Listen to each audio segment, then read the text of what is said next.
Coming up on the Get Lean, Eat Clean podcast. Some people are moderationists. Some people are good at they want to make small changes. They want to make baby steps and slowly progress towards a goal or a change. Some people are, on the flip side, extremists. They want to go all in, all or none. So I think knowing what you are is the first step, and working within that. So for me, I'm an extremist for sure. And I don't do well with moderation. So I every dietary approach I tried, I just jumped in and went cold turkey. Right. I did that with low carb. I did that with fasting. I did that with paleo, and that worked really well for me. But if you're the type of person that wants to slowly make changes, I completely support that. Hello, and welcome to the Get Lean, Eat Clean podcast. I'm Brian Grin, and I'm here to give you actionable tips to get your body back to what it once was 5, 10, even 15 years ago. Each week, I'll give you an in-depth interview with a health expert from around the world to cut through the fluff and get you long-term sustainable results. This week, I interviewed author, entrepreneur, and podcast host Melanie Avalon. We discussed what she learned from trying every different eating style, her favorite biohacks for longevity, the importance of drinking organic wine, along with why you should prioritize protein, the health benefits of deuterium-depleted water, and her one tip to get your body back to what it once was. I really enjoyed my interview with Melanie. I hope you will too. Thanks so much for listening and enjoy the show. All right, welcome to the Get Lean, Eat Clean podcast. My name is Brian Grin, and I have a special guest, Melanie Avalon. Welcome to the show. Thank you, Brian. I am so happy to be here. Thank you for having me. Yeah, it's nice to have you on. Melanie's been very helpful for myself. She's an experienced podcaster. She's co-host of one podcast and has the Biohacking podcast as her other one. Yeah, welcome to the show. I'm excited to have you on. We have a lot to talk about today, but maybe before we get into that, why don't you tell the audience maybe a little bit about your background? And I know you have quite a health story as well.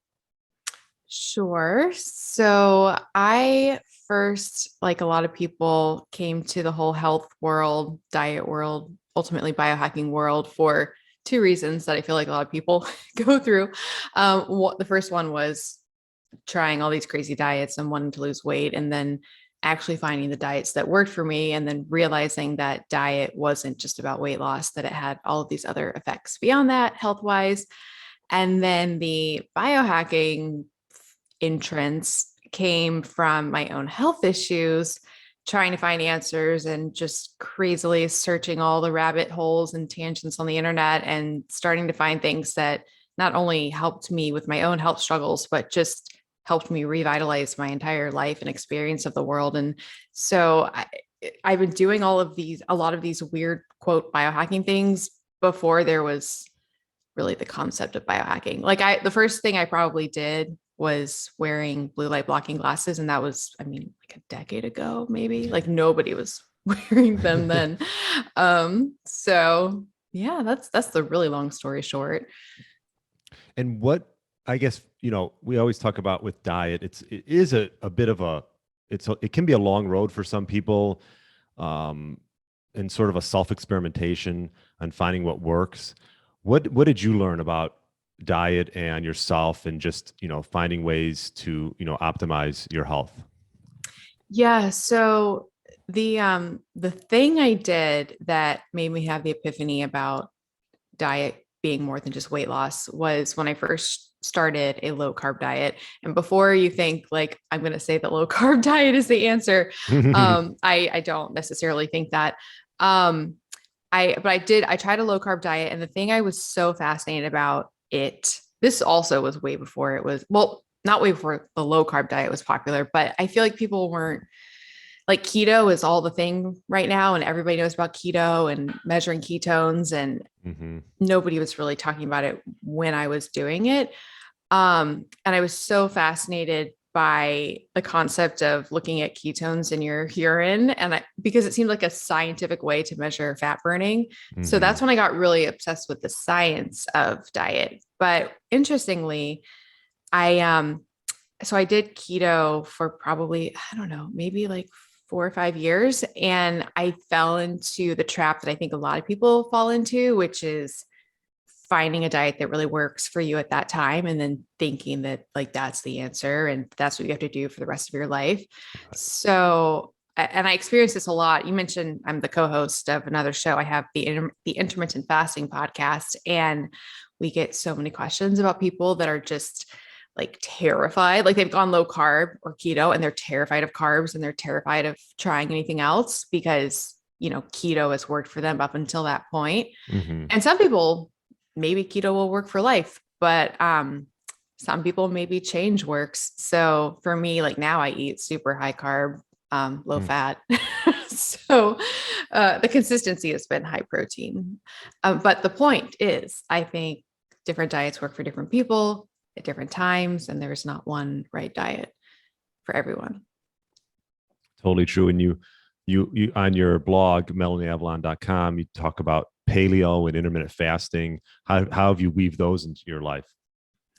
Yeah. So the paleo part of it, it's funny. I was doing, well, I should start with, okay, I was doing low carb. Then I started doing intermittent fasting. I did it because I read this blog post online called Eat One Meal a Day to Lose Weight or something. Mm-hmm. And it had like 300 comments on it. This was before people were For the really internet? intense No. well, yeah, not before the internet. Yeah. This was before social media was like it was today. So I decided to do the 1 meal a day thing for a week. Oh, And so I'm going to say for like years, but one, okay. Gave it a no, week. I was like, I'm going to try this for a week. I was already low carb, so I was already fat adapted. Right. Said I would do it for a week, and it was so profound. Like so many beneficial effects were brought into my life that I never stopped. Okay. And that was 2010 or 11. And then the paleo aspect was I was doing low carb, I was doing 1 meal a day, intermittent fasting. I was like, I'm doing all the things. There's what else do I need to do? But I was still eating like processed, like keto and like artificial sweeteners and all of that. Mm-hmm. And I read Rob Wolf's The Paleo Solution. You've had Rob on the show, right? I have had Rob. Mm-hmm. I love Rob. So he's my hero. I read The Paleo Solution and I was like, I guess I'll try this whole paleo thing. And then I kind of like when I first went low carb, I realized, oh, there are so many effects from what I'm eating that I didn't even realize. Like my skin cleared up even more. My energy got better. I just felt better.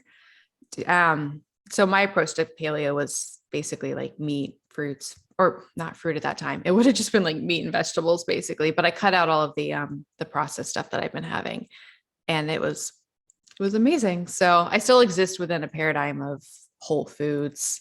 Right. I like to do low fat or low carb. I don't like to combine them. But yes. Yeah. I mean, I think there's a lot of ways, like you mentioned, that individuals can eat. And obviously a lot of people are getting into low carb and keto. And I will say for myself, I enjoy low carb. I think mentally, I just feel better throughout the day. As far as like 1 meal a day, okay. On some days I go 1 meal a day. Some days I feel like I want to just eat more than one meal. And so I'll have 2 meals, but it's like our buddy, Brad Kearns, I think, talks about 2 meals a day. I think it's a good rhythm to get into for like majority of people. I don't think everyone's maybe built for 1 meal a day, especially if you're trying to build muscle, but 2 meals is I think a good rhythm personally to get in for most people, with really minimal snacking, and just eating whole foods, right? I agree so much. I agree is that, yeah, 1 meal a day, everybody is not cut out for that. And when I say 1 meal a day, I don't do like 1 hour. It's like 5 or 6 hours. Oh, so it's you like give a yourself, luscious, right. You give yourself a Mhm. nice time to eat that meal. I feast every night. Yeah, for a very long time. But yeah, I think 2 meals a day works really well for a lot of people. And again, it's just finding what works for you. But I do think most people could benefit from that. So do you, like when you're doing 2 meals, about how many hours does it end up being in that window? Yeah. So I typically, what the routine I'm in right now is I will go fasted throughout the day and work out perhaps around 1 o'clock ish. And then, probably break my fast after that. So I say I probably on average break my fast around 2 o'clock. And then that window's open for about probably 4.5 hours. So 2 to 6:30, let's just say. So I have one meal at 2:30 ish, and then another meal at 5:30. We like to eat early and be done. I don't like to eat too late, close to bedtime. And so that's when I typically do my 2 meals. So you're actually probably eating in a smaller eating window than I am with my one meal. Yeah. Yeah. And when you say high carb, are you just when you and I'm assuming you also prioritize protein, you mentioned. So are you doing like a lot of vegetables and some type of meat, fish, chicken mix? Yeah. Yeah. So the consistency through all my dietary fluctuations since having these epiphanies is the high protein aspect. And I do really well with lean animal protein. So I've always had when I say pounds, I mean 8 pounds of meat every day. How many? Pounds. How many pounds of meat a day? How many? So I'm in a scallop phase right now, and I probably eat like 2 pounds of scallops every night, plus like a half pound or more of fish or chicken. Wow, you eat more than I do. Yeah, it's and a lot. If you're watching on YouTube, Melanie is very trim. You are lean. There's some magic to and I haven't always been this lean. There's a lot of magic to, I think, like you don't have to count calories if you control, for lack of a better word, like what you're eating, the macros. And so like with the carb aspect, I eat also pounds of fruit. So it's a lot of like meat and fruit. Okay. And are you eating fruit? Are you eating fruit on its own, or are you eating it with meals? So I'm just so crazy because I have the same pattern and people always want to know it. It's funny. People always want to know. They're like, tell me what you're eating. Like, show me meals, like show me pictures. I'm like, you don't want to know. Like, it's very weird and it's very boring and crazy. Like, you don't want to do what I do. Eating like pounds of berries. Yes. Yeah. So I normally start, it's like the same routine every night. I start with my wine, have some cucumbers to munch on. Then I have my big meal of meat and scallops and all the things. And then my dessert is I eat pounds of berries. Oh, as your dessert? Mm-hmm. What time are you done eating at typically? Late. You sound like a late eater. Are you a late eater? Yeah. Mm-hmm. Yeah. I eat until I go to bed. Oh, that doesn't bother you? I sleep so much better. This is so interesting. So I recently did a really, really long blog post, and it was in actually the Biohackers Update magazine. I wanted to actually look at the research on early versus late night eating. Mm-hmm. And I thought I would walk away being convinced that I should be an early eater. Because in my dream world, I'm an early eater, even though I'm not. But when I really, really looked at the studies and everything, I actually, and I can go into more detail if you want, but my as objective as I can be takeaway without trying to have any preconceived notions, it seems like an eating window of like 4 to 6-ish. So like late afternoon to before the sun goes down seems to be when hormonally we are primed to eat. Okay. That is not what I eat, but that was my takeaway. Like breakfast hormonally doesn't really match up from my interpretation of the studies. Yeah. Even though they conclude the opposite in the conclusions. Oh, wait. So you're saying they said that ideally you should eat before sundown, correct?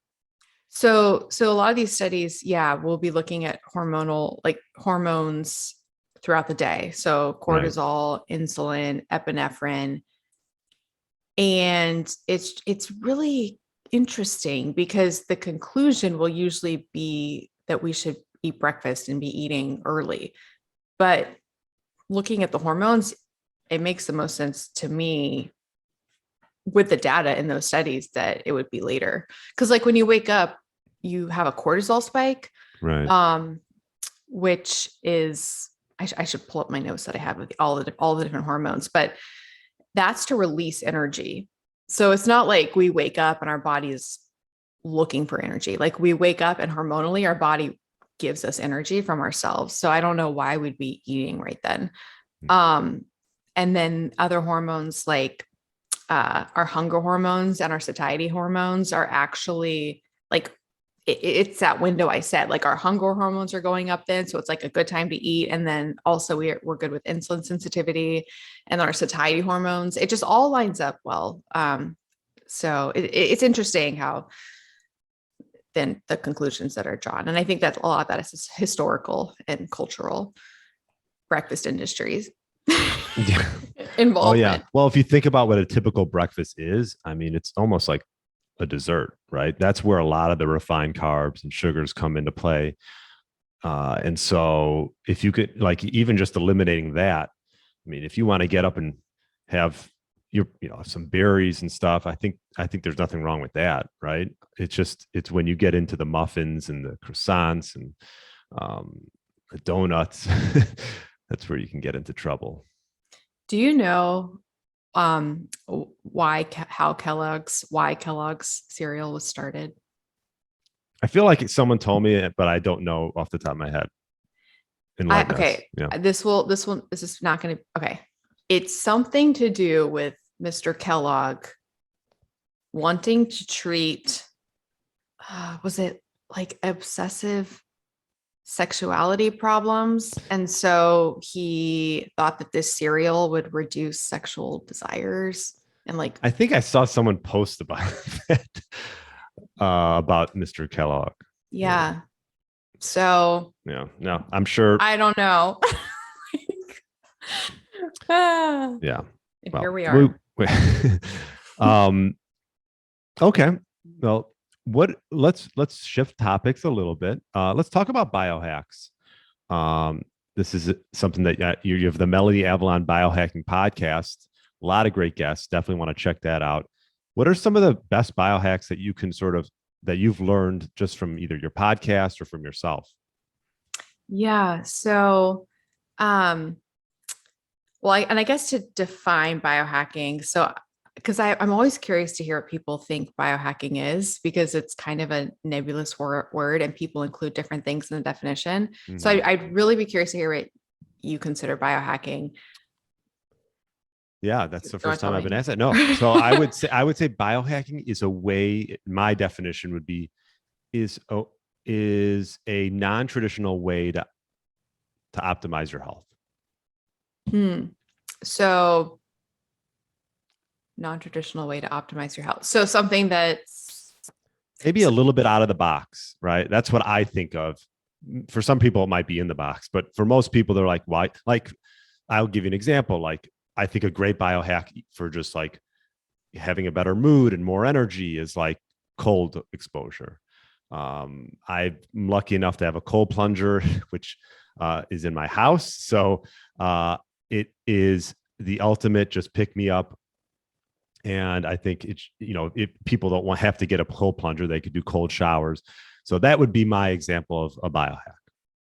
Okay. That's a good example, because so I consider biohacking to be like technology and supplements and tools and tips and tricks and things that we would not normally be able to engage in without modern technology that is to optimize our health and performance. And ironically, often reverts us back to the way things were. So like with the cold example, I would consider biohacking a cold plunge, because like in real life, you don't normally have this tub in your house of cold freezing water. I would consider cryotherapy biohacking, but I wouldn't consider like going outside in the winter biohacking.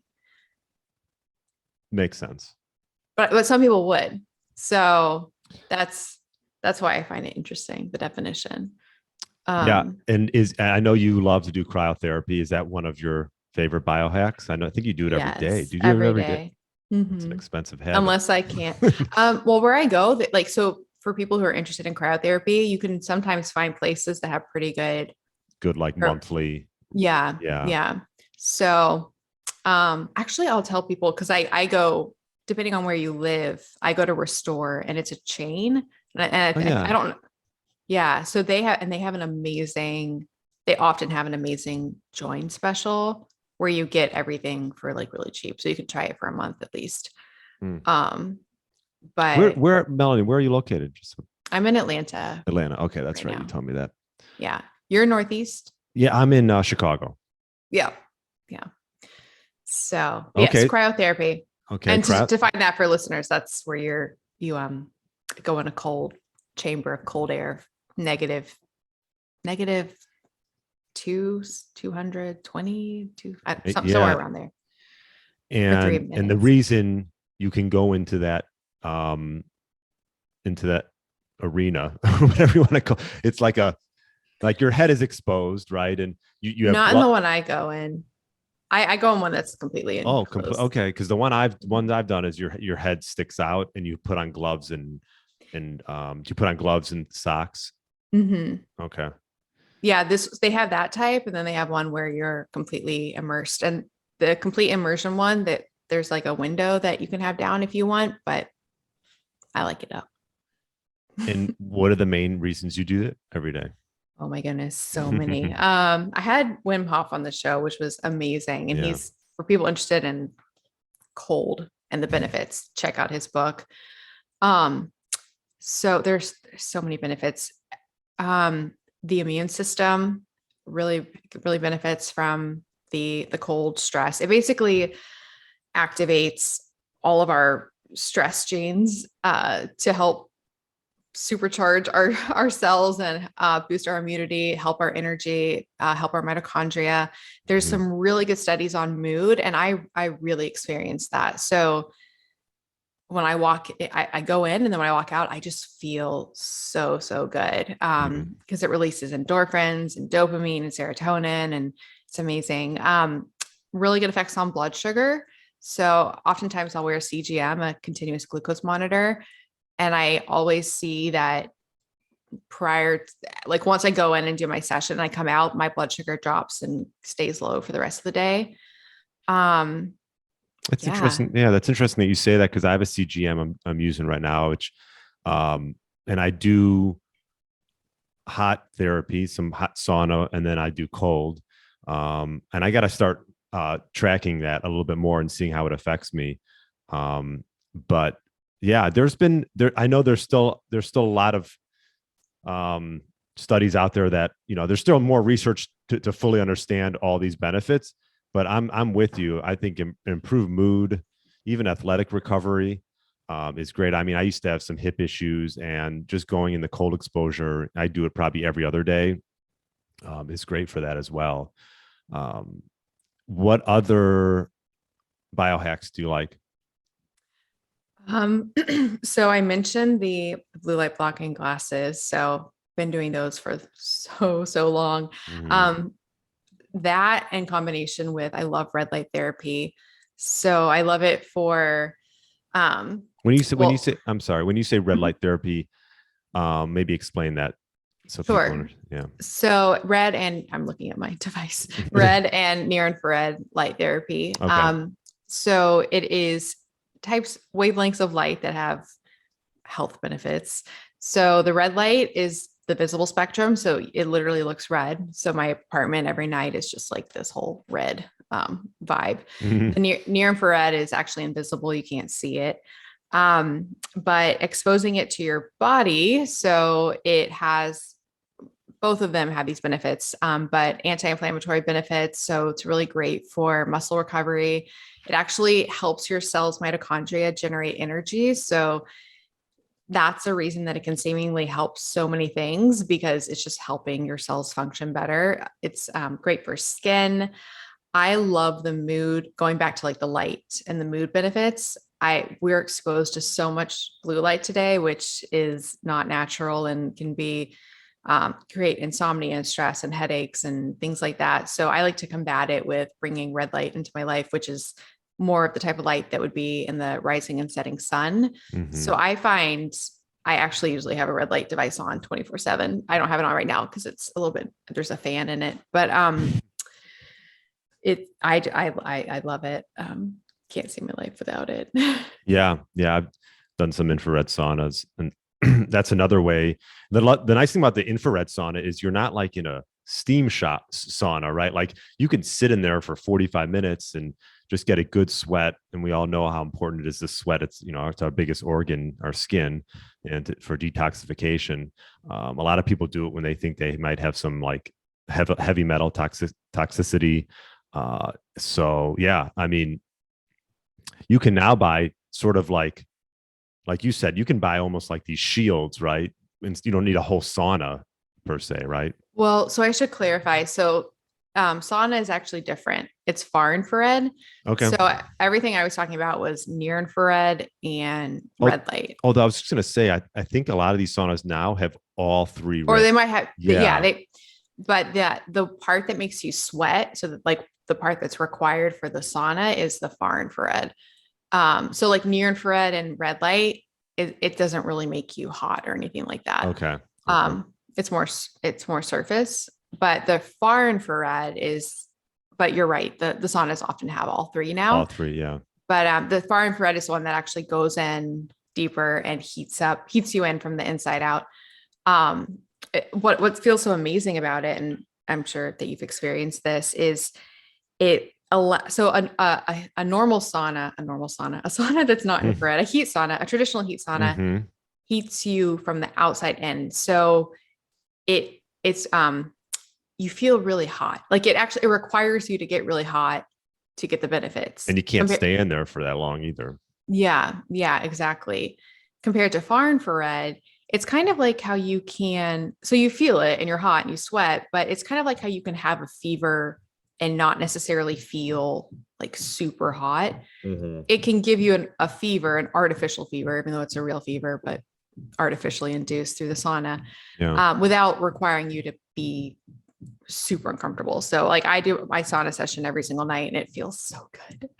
But heavy metal, it's amazing for heavy metal detox because I had heavy metal toxicity. And there's a lot of studies on heavy metal excretion. How did you know you had heavy metal toxicity? I got tested and hair mineral test? Blood.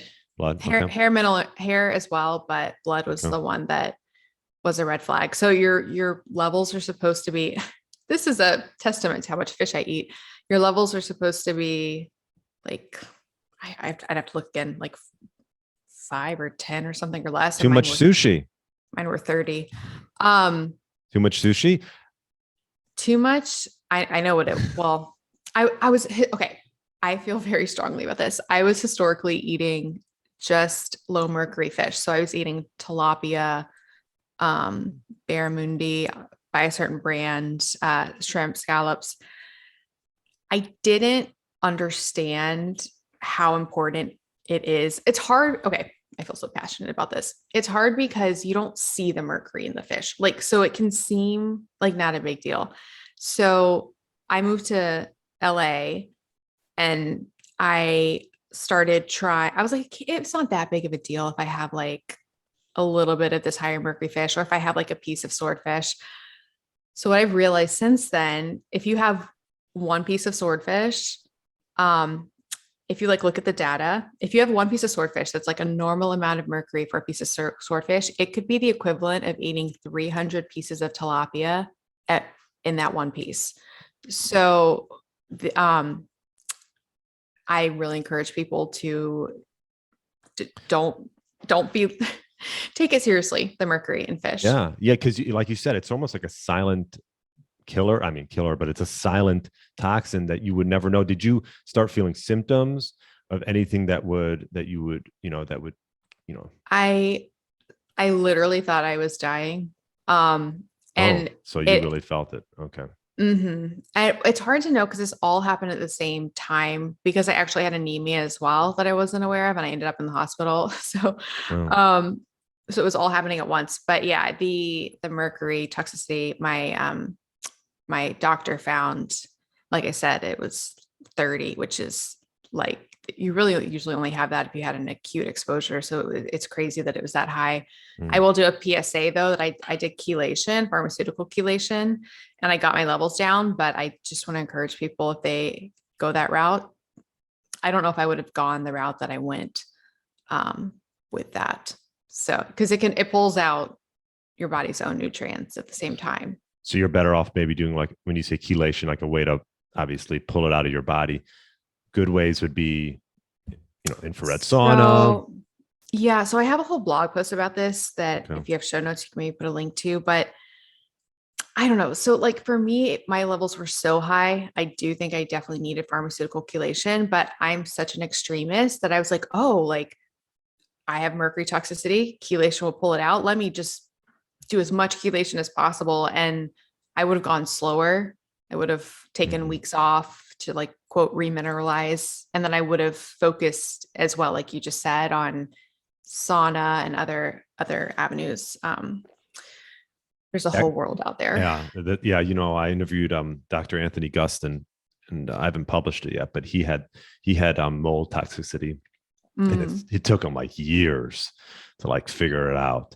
And it was in his house. It was just, he lives in Texas, a lot of humidity.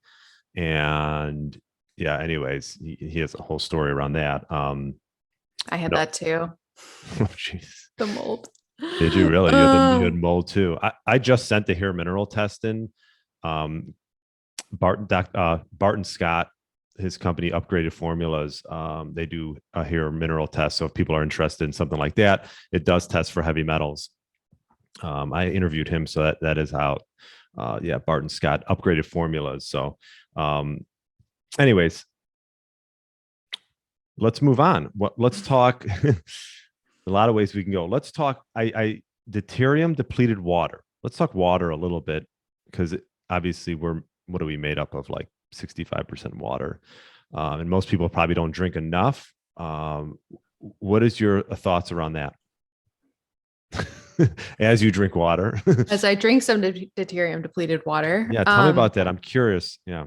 So I am fascinated by this.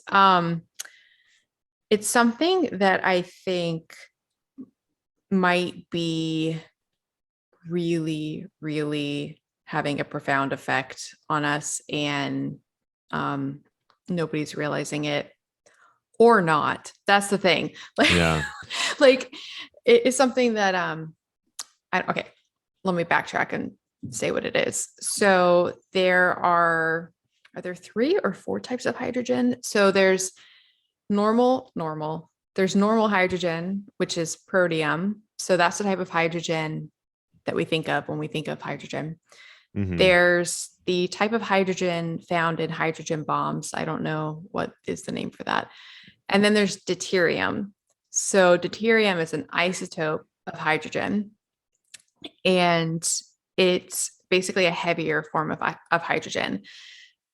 It's in our water supply. It's everywhere. And our mitochondria, because water, like you just said, we're like more water than not, right? Which is interesting to think about. And super involved in I keep mentioning mitochondria, but super involved in our cells and energy production and all of that. And so the theory behind deuterium is that it's actually a heavier form of hydrogen that kind of gunks up the mitochondria, to use a really casual terminology to describe it.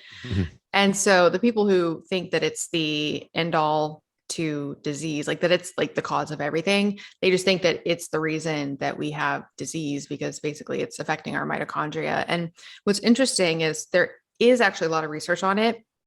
It's mostly all in cancer patients, and some other issues, but there does seem to be like a benefit to patients with cancer when they go on deuterium depletion protocols.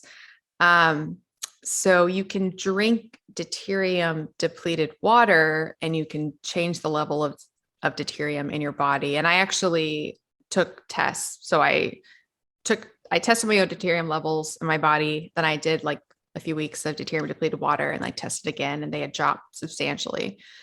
So again, it's that thing where it's like, I don't know. I actually think it might be super involved in longevity and a potential fountain of youth, but it's hard to know because you're not really going to be like feeling it's hard. Yeah. You and I were talking about this right before we started recording. It's hard to know what's doing what. You kind of have to just see.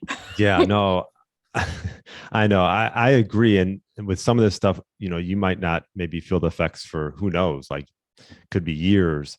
But I also feel the same way with CGMs a little bit. I like having a CGM on me, but when you're I think if you they get the greatest benefit of a CGM, you have to like single out foods, eat them, see how they affect your blood glucose.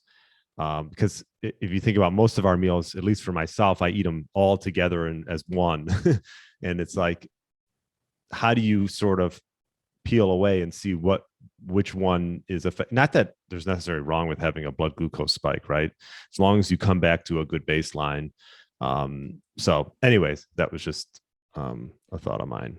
Yeah, no, that's really interesting. And I guess for me, like I was talking about earlier, I tend to oscillate between two very different, but like measurable dietary approaches. So I'm doing either low carb or low fat. Mm-hmm. So rather than me seeing this one food affects my blood sugar, I kind of see like, oh, a low carb night has this effect compared to a low fat night has this effect, or high carb.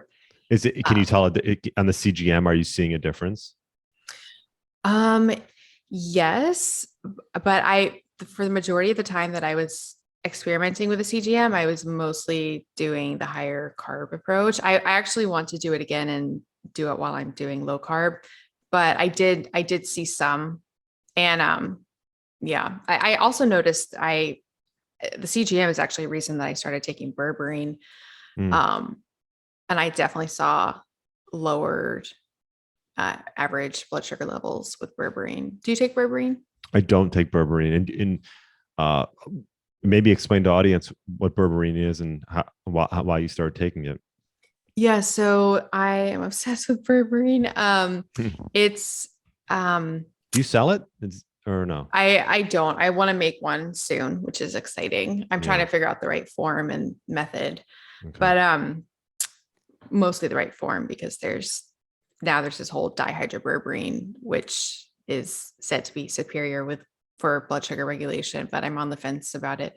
But it's the only, I don't want to say only, probably is only, it rivals metformin in clinical trials for blood sugar control and diabetes.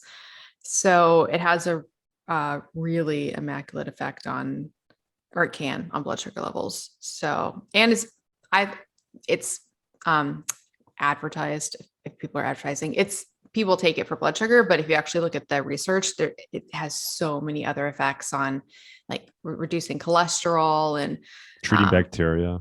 Oh yeah. Antimicrobial.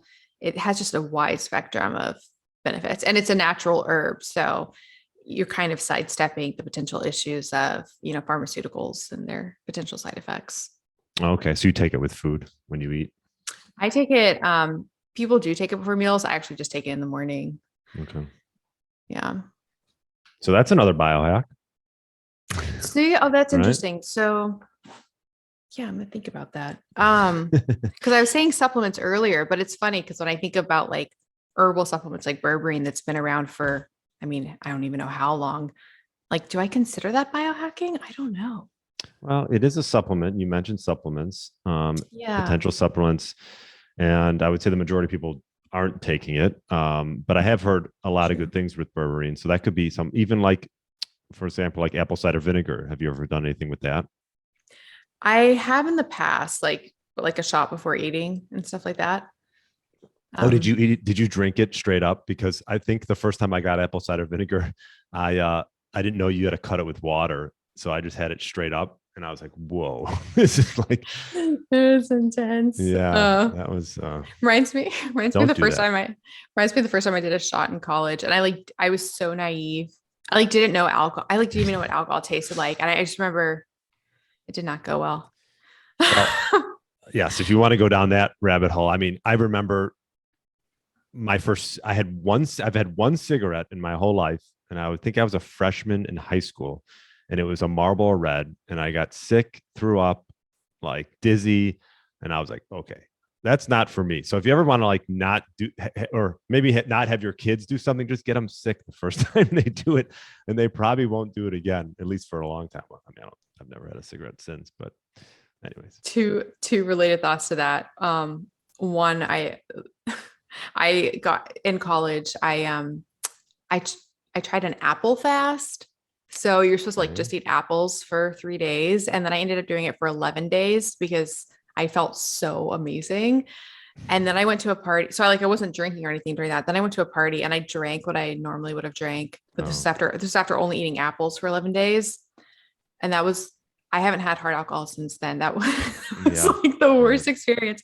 Um, What about an apple? yes, I have had apples. I Okay. have had apples.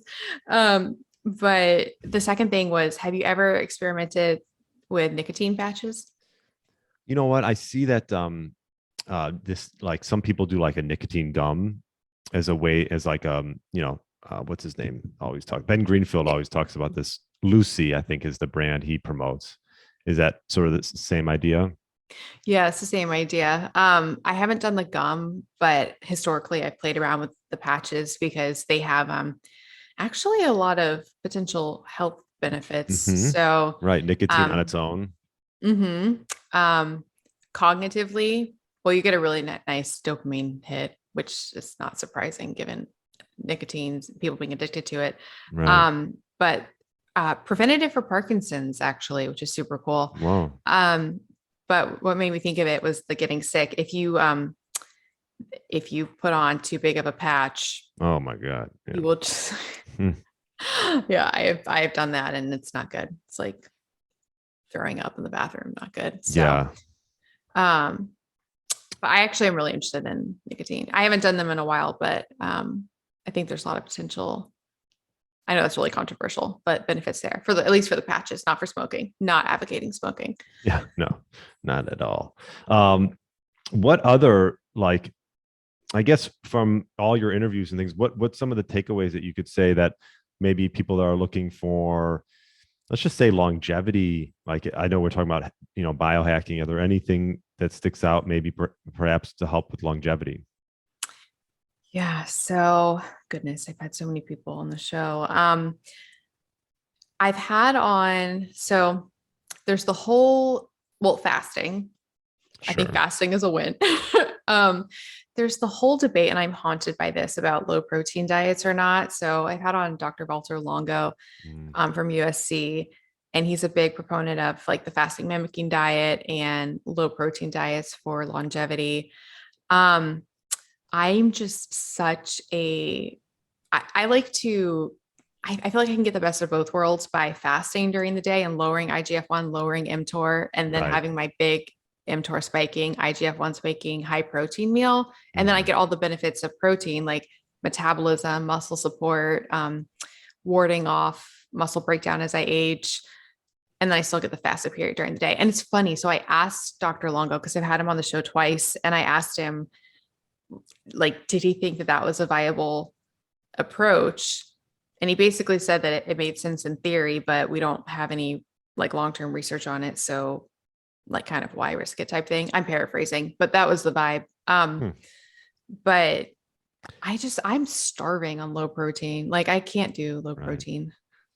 Um, I hear you. I think I mean, personally, I like that approach. I think if you go periods of in like a catabolic state, right? And then you're in periods of a growth state like anabolic. I think it seems viable and it seems like a healthy balance as opposed to just going one way or the other. I mean, if you're eating high protein all the time, then there's probably an issue with that. But if you're like you said, you're going throughout a lot of your day fasted, as am I, and then you have your nice high protein meal because like you mentioned the satiety effect, um, and just for like muscle growth and bone health and things that we need as we get older. yeah. And just like, especially if you're eating animal protein, I just feel like there's so much nutrition that you're getting there. And then there's like the protein leverage hypothesis, which is basically that we will eat to meet our protein needs. So we will be hungry until we satisfy our protein needs.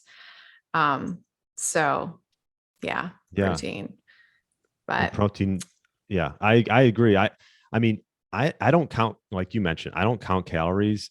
I just eat till I'm satisfied. I think if you're going periods of time of fasting, it's a great way to sort of get in tune with your hunger, what true hunger is, or when you're really full, as opposed to if you're eating a lot throughout the day or eating a lot of refined carbs, you just have no intuitive sense of when you're full.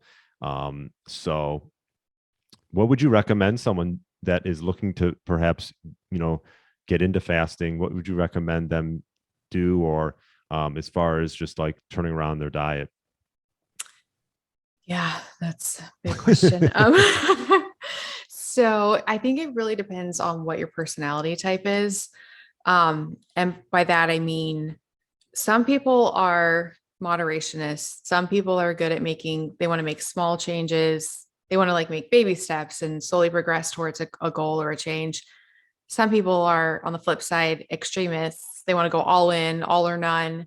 So I think knowing what you are is like the first step, and working within that. So like for me, I'm an extremist for sure. And I don't do well with moderation. So every dietary approach I tried, I just jumped in and like went cold turkey. Right. I did that with low carb. I did that with fasting. I did that with paleo, and that worked really well for me. But if you're the type of person that wants to slowly make changes, I completely support that. And so like with fasting, for example, true, you could pick a window, or I normally like to look at it one of two ways. Like you pick a time on the clock. So you're like eating within a certain time or fasting within a certain time, depending on how you want to look at it. Again, it's a mindset thing. Um, or you can like go by the meal approach. So like, I'm just going to eat lunch, or I'm just going to eat lunch and dinner, or I'm just going to eat dinner. Um, so I think it's really helpful to like pick an approach that you like, and then like, then you just do it, and kind of knowing yourself about knowing how extreme you want to be Mm. in the beginning or not. Um, like when I first started, the way I did it was I did one meal a day, and I wanted to make sure I fasted a minimum amount of hours. So I wasn't counting. I personally, my co-host and I on the intermittent fasting podcast talk about this a lot, because some people focus on the fasting hours. So like they want to count the fasting hours, but they don't want to put limits or count the eating hours. And that's the way I am. Some people just want to like limit and count the eating hours and then not really count the fast. So I find that really interesting too. I don't ever want to have like a end time. Like once I start eating at night, I don't want to like count hours. I don't want to be like, oh, I have to stop eating at this certain time. I just That's interesting. like the freedom. Yeah, you know, and you're disciplined to do that. I mean, I like having a cutoff time. Mm. Yeah, I just I'd be think, so stressed. I'd be like, oh, I have to like finish by this time. you know, it's like when you do it consistently day in, day out, it's like we're creatures of habit. You just get used to it. Like for me, I don't like stress over it. Like if I'm eating a little bit later, I'm not like, oh my God. But I do think that having a hard cutoff for most people is that can be beneficial, because a lot of bad things and a lot of bad snacking can happen after a certain time. And I just think, like for me, it's usually 6:30 at the latest, probably 7 p.m. Um, and then I'm done, because I just feel like if I didn't have that cutoff, I would just find ways to go back and into the kitchen and eat something. But when I have that cutoff, like I just know, like, and I'm not like rushing to finish, but you know, it's in the back of your mind. And then just on that note, I was invited to play poker this past Friday, and you know, now people are getting together and doing things, which is nice. And you know, I ate before I went. I don't know how you deal with temptations, or, you know, but like I liked, you know, we didn't start playing till 7 o'clock, so I ate. I was done. Went to the poker game, and they're just starting eating. It's like, you know, Yeah. so, and they're just like ordered. I think they ordered pizza and like these meatball subs. And, you know, I mean, you know, maybe because I've been doing it for a while, and I'm not, you know, I had no temptations at all to do that. I already ate. I was done. I had like a sparkling water in front of me, and that was my night. So, I don't know. I think if you plan like that, and when you get tempted by like a poker night or a night out, I'm not saying that you can't splurge every once in a while, but I think that the less you sort of give into that, it just becomes easier and easier. Yeah, I definitely agree. And I guess my cutoff is that I go to bed. So then it's like I have to be cut off. Yeah. So you like But to eat right up to bed, which it's not, that works for you. I don't like, that works for you. And you know, yeah, I'm not, again, I'm not like advocating it. yeah, I no, wish because they say like you're supposed to stop eating, a certain amount of time before bed. But I I can't go to bed on an empty stomach. Um, I sleep so much better if I've just eaten. So when I go out to things, like you were talking about, yeah. we're similar in that we aren't tempted. It's just I eat after. Usually still eat after, unless it's like a Okay. dinner that I'm going to. Um, Yeah. I mean, so and you deal fine with eating later and it works for you. So why change it? And it helps you, if it helps you with sleep, probably to get a little bit of backload those carbs a little bit. Right. And it's not like, and you're eating over a longer, so you're not like stuffing your face, you're eating over like, what'd you say, like a 6 hour window, yeah, it's probably like 5 or 6 five or hours. six hours. So, which I think it's important too. I think, if you have an hour window and you're just like stuffing it in within an hour, that's not healthy either. You want to chew your food and take your time. Yeah. So I have a very long, drawn out wine. I have my whole wind down routine because I'm like a self-identified insomniac, but I have all of my like biohacks and things that I do and routines. And Mm. I'm proud to say that my Oura ring says I sleep pretty well now. So as long as I do all the things. And do you drink wine almost every night? Yeah. Not a lot. And I actually sort of recently, 2020, I think I went a whole year and didn't drink or have caffeine. I wanted to Mm. see what it was like to like have nothing. And it's funny. Yeah, it was 2020 because my New Year's resolution for 2021, most people's it's to start drinking or stop drinking. For me, it was to start drinking because I'd gone a year and I was like, I didn't have a drinking problem before or anything like that, but I went a year and I was like, oh, like, what if I like I don't want to like bring back like a toxin or something. Like I was like scared to like drink again, but I realized I'm much happier with my wine every night. So I'm not doing that again. No. And I know you're drinking like Dry farm toxin, wines. yeah, dry farm arms, yeah, Yeah. organic, Low low, sugar, low alcohol. It makes a big difference. yeah. Now when I go out, if on the rare occasion that so when I go out, because I get this question a lot about what wine to drink, especially if you're not drinking dry farm wines, which is a company that goes all throughout Europe and they find wineries that are organic and they test the wines to make sure they're free of additives and alcohol and mold and pesticides and all the things. So when I'm at restaurants, Google, like if you're looking at the wine list, Google, right, type in the producer and then the wine and then the word organic. And You'll be able to, usually the first search, like the first few hits will tell you if it's organic or not, because people don't realize there's so many wines that are practicing organic practices, but they're not like labeled organic. oh, So when I'm at a restaurant, I always feel bad if I'm like on a date or something with somebody new. I'm like, I'm so sorry. I have to like go through every wine and find the one that's organic. yeah, Because there usually are some. interesting. So, Yeah. Yeah, that but definitely that definitely makes a difference. I'm sure you tell a mhm. difference if you have just like a Oh normal yeah. one. Yeah.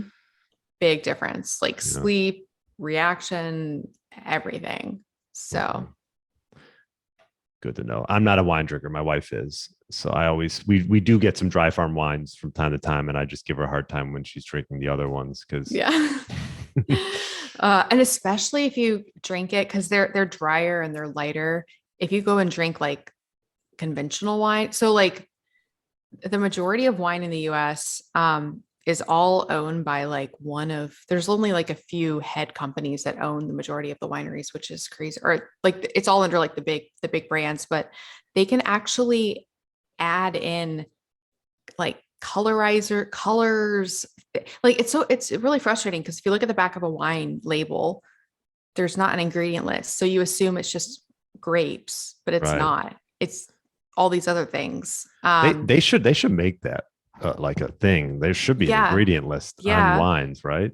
You would see, so like in conventional things, you would see things. If you ever drink a wine and it makes your teeth like actually purple, which happens sometimes with cheap wines. It's because it has something in it called mega purple, which is a dye to like, that's concerning. And there, yeah, a lot of other additives as well. So it should be, we should let, like, what's the word, lobby for better regulation. What, just a few more questions and I feel like we're just talking, we can go on forever, but what would you be? This is a question I ask all my guests. So I'm going to ask you. Ooh, I Yes. love Are you these ready questions. for these? I'm ready. I love these. If you were going to give one tip to an individual who's looking to get their body back to what it once was, like 10, 15 years ago, what one tip would you give that individual? I have so many tips. Right. It's tough to pick one. Okay. I think I would say, okay, this is one tip, but it's going to require like an explanation. So it's not like one sentence. Okay. Basically, it's that there is a lot of magic, I think, that can happen if you, this is like a longer tip. So people will think they're doing low carb, or they'll think they're doing low fat, but they're often not. So I think there's a lot of benefits that can happen body composition wise if you eat moderate to high protein and you actually do low carb or you actually do low fat. And so by like low fat, I mean like 10% or less, like not adding fats, or for low carb, 10% or less, not going a little bit over that. And this is a longer tip, I'm making this a longer tip. And if you combine that with some sort of fasting window and whole foods only, I think most people can not have to count calories, eat as much as they want, as long as they exist within that paradigm. And it's cool because you can try both, just not at the same time. So like you can try the low fat, you can try the low carb, but I'm all about like, I love just like eating as much as I want. And I find that if I exist within one of those, I actually want to write a book about this, because there's so many books about low carb or keto, or there's books about low fat and vegan. Like I want to write a book about why they actually both work, right, if you actually do them correctly. Right. And to do them correctly is to do them separately and to prioritize protein. Mm-hmm. And make sure they're actually low. Like, so actually 10% or less. Because what's really annoying is there's so many studies on like low fat or like low carb, but it'll be like 30% fat or 30% carbs. And like, I actually don't think that applies. Like, I don't think you can do a study on some of these macronutrient setups and draw conclusions about low carb or low fat, because I don't consider them low carb or low fat, but they'll say that they are. So, because once you have like a certain amount, like I think you need to be at that really low state to get the metabolic effects, which I could go into more, but yeah, that's like a long. No, I know, I do. I like that tip. I think you can try both, right? Where you're moderate to high protein and low carb, or moderate to high protein and low fat, and sort of see what works best for you. How's your satiety, your body composition, your mood, things like that. And pick one or the other and see how it works. And yeah, I mean, I like that as a tip. Does that sound about right? Can I give a second hack? Can I give a hack for people who are doing low carb and they bonus. Okay. Bonus hack. This is for the people who do low carb, higher fat or moderate or high fat, and they still want to do that, but they like want to make it work better. If you do low carb, high fat, and you make all of the fats that you're adding C8 MCT, you might see radical changes. So like not other fats. So like so like basically eating lean. So like lean meats and a keto diet, but add as much MCT C8 as you want. Okay. It's crazy. And I discovered this because it was when I was trying to gain weight. And so I was really researching C8 MCT oil. Is that the bulletproof one he makes? Let's see. Is it? Yeah. So MCT, there's different types. There's Right. C8, C10 are the two main ones, and most MCT oils are C8, C10 blend. So C8 is, oh goodness, I should know this. One is caprylic and one is capric. I think Okay. caprylic is C8, I think, and C10 should be capric. I think. Do not quote me on that. I'll be But embarrassed. you're saying the MCT with the C8. With a C8. So that's the that fat. Basically, I've done so much research on this. It doesn't really become fat. Like it goes straight to the liver and it's processed for energy, and it has a massive thermogenic effect on your body. So basically, even if you overdose on it, you just get really hot. And C8 is, I'm sorry, C8 is caprylic acid. Okay, I was right. Whew. Okay. Yeah. I was fact checking you right thank there. Thank you. So is there a certain MCT C8 you use, or just? So I think it's really important to get in a glass bottle. So there's one brand on Amazon. Is it Kiss My, there's two brands that come in a glass bottle. One is Kiss My Keto and one is another Kiss brand. My Keto. I typed that in just to see if I could find it. Yeah, in a glass bottle. And then I think clean MCT might be the other one. Natural Force. There's a Natural Force organic pure C8 MCT oil, liquid MCT oil in a glass. So I like the organic one though. I can actually. This one is organic, actually. Oh, it is. Yeah, Natural Force. That I have not used that brand. Really? Try that. So what do you put that? Can you do anything with that? I mean, I've tried it in coffee. You put it in coffee and. Well, I'm so with your food, not in coffee. So you could, but I'm actually not a huge fan of the bulletproof fasting approach. So basically, say you're eating a keto diet and you're doing low carb, and so you're eating fatty meat and all this stuff. Switch to lean meats and use this as your fat. So, and it has a really big umami boosting effect. So like if you add it to your food, it kind of enhances the flavor of whatever you're eating. Okay. You can't really taste it though, right? It's just a neutral taste. I think it tastes so good. Really? You can't taste it by itself, but when you put it in the food, it makes it taste. Are you just drizzling it on? Is that what you're doing? You just drizzle it onto your food, whatever it is, steak, vegetables. But when I was eating it, so when I was doing this experiment, and I know it's not just me because I was doing this and talking about it, and then this girl on Instagram sort of started, not a whole movement, but she started doing this and talking about it, about how it was a thing. And then other people were trying it. I was literally I was adding to my diet probably like 1,500 calories of this because I was adding a lot. And I like adding that to what I've been eating, and I lost more weight doing that because you just get increase really satiety too, right? Increase satiety. Yeah. And really revs up your metabolism. So I think that can be a huge thing. And you're drizzling it on after you cook it, the food? Or yes. Yeah. I was actually like adding to my cooked food. To your cooked food. Interesting. I'll have to check that out. Kind of like a dipping sauce. Really? Wow. Yeah. Okay, there you go. Well, Melanie, this was great. If people want to learn more about you, where should they go? Yes. Well, first of all, thank you for having me, and thank you for welcome. entertaining my crazy rabbit hole tangents. Like I'll just talk about all the things forever. So my main website is melanieavalon.com. I'm on Instagram at Melanie Avalon. The two shows are the Intermittent Fasting podcast and the Melanie Avalon Biohacking podcast. I have an iTunes app if you have food sensitivities called Food Sense Guide.